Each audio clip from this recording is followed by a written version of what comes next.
Good morning.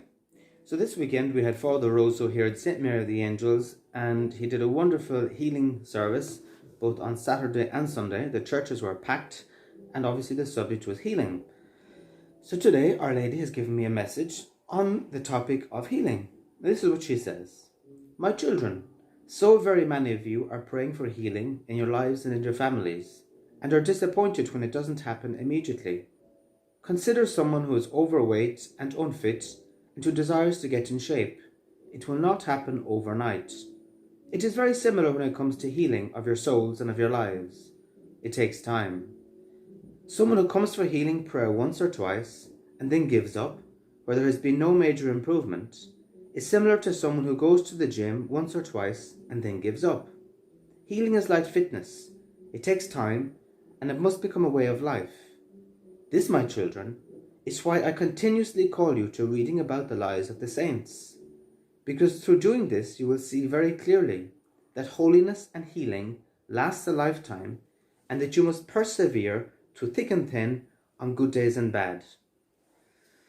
So, Our Lady doesn't mince her words, and I suppose for any of us involved in the healing ministry, both those of us who have received a lot of healing in our lives, and even when we're helping others, we see that there's always more to go.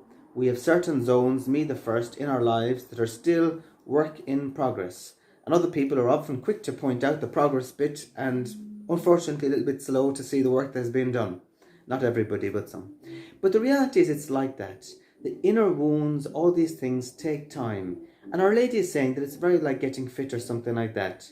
You hear about people who make a New Year's resolution, they rock up to the gym, start of January, and then by mid-January, start of February, they don't go to the gym anymore. It's not working, they give up.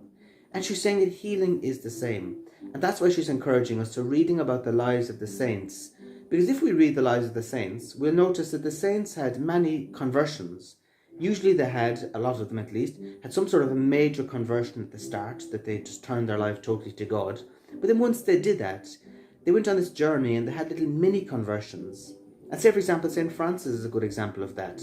We know that he was a bit of a womanizer, he came from a rich family, he had this God experience and he gave up his whole life, turned it to God, changed his life. And then he, of course, embraced a life of poverty, austerity, sacrifice. And yet, at the end of his life, he apologized to his brother, his body, he called his body brother a donkey.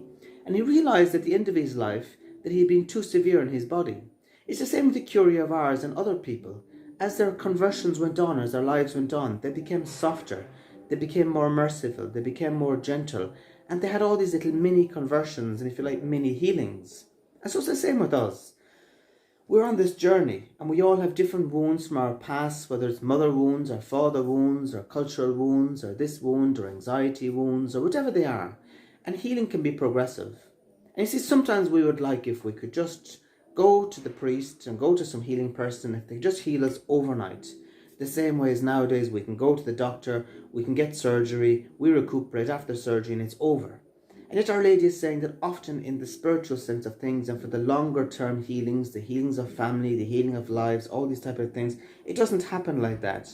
And so she's pleading with us to persevere, not to get discouraged, in thick and thin and good days and bad, to keep on going, to keep on coming.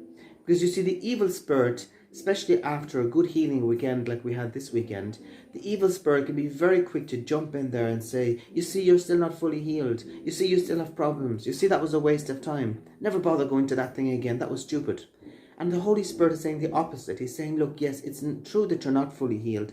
It's true that there's more to go. But you did get a substantial healing over the weekend or over whenever. And keep on going. I know you feel a bit disappointed that it wasn't more. But keep on going. Keep on trusting. There will be more coming. And so Our Lady is asking us to keep smiling, keep trusting in her, keep moving forward, and give thanks to Jesus for the healing he has done, knowing that he has more in store for us. So on that positive note, keep on going to these healing things, keep on going to Mass, going to confession, getting healing prayer, keep on going, learning as much as we can about healing, going on that journey, going to adoration, allowing Jesus bit by bit to root out all the areas of our lives that need healing. So keep on going, have a great week, and until next time.